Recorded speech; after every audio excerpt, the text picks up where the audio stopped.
अष्टलक्ष्मी स्तोत्रम् आदिलक्ष्मी सुमनसवन्दितसुन्दरि माधवि चन्द्रसहोदरि हेममये मुनिगणमण्डितमोक्षप्रदायिनि मञ्जुळभाषिणि वेदनुते पङ्कजवासिनि देवसुपूजितसद्गुणवर्षिणि शान्तियुते जय जय हे मधुसूदन कामिनि आदिलक्ष्मि सदा पालय माम्।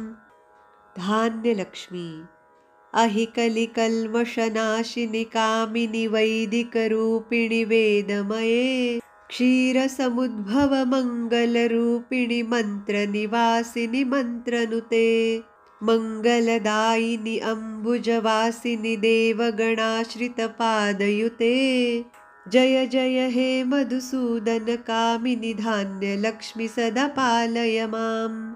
धैर्यलक्ष्मी जय वरवर्णिनि वैष्णवि भार्गवि मन्त्रस्वरूपिणि मन्त्रमये सुरगणपूजित शीघ्रफलप्रदज्ञानविकासिनि शास्त्रनुते भवभयहारिणि पापविमोचनि साधुजनाश्रितपादयुते जय जय हे मधुसूदन कामिनि धैर्यलक्ष्मि सदा पालय माम्।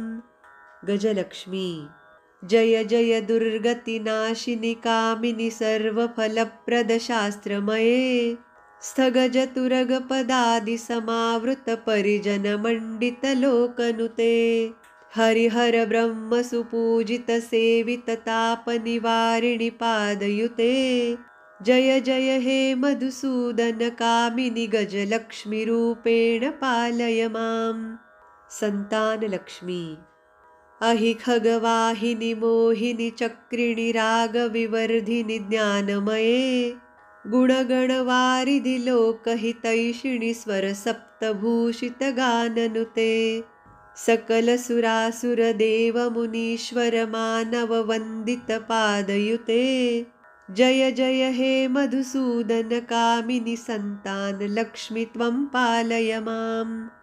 विजयलक्ष्मी जय कमलासनि सद्गतिदायिनि ज्ञानविकासिनि गानमये अनुदिनमर्चितकुङ्कुमधूसरभूषितवासितवाद्यनुते कनकधरास्तुतिवैभववन्दितशङ्करदेशिकमान्यपदे जय जय हे मधुसूदन कामिनि विजयलक्ष्मि सदा पालय माम्। विद्यालक्ष्मी प्रणतसुरेश्वरि भारति भार्गवि शोकविनाशिनि रत्नमये मणिमयभूषितकर्णविभूषणशान्तिसमावृतहास्यमुखे नवनिधिदायिनि कलिमलहारिणि कामितफलप्रदहस्तयुते जय जय हे मधुसूदन कामिनि विद्यालक्ष्मि सदा पालय माम्।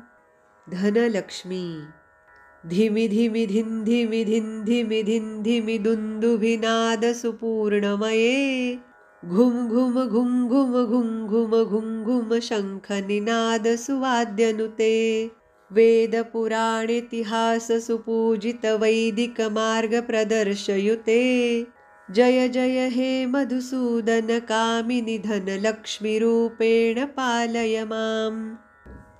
अष्टलक्ष्मी नमस्तुभ्यं वरदे कामरूपिणि विष्णुवक्षस्थलारूढे भक्तमोक्षप्रदायिनि शङ्खचक्रगदाहस्ते विश्वरूपिणि ते जयः जगन्मात्रे च मोहिन्यै मङ्गलं शुभमङ्गलम्।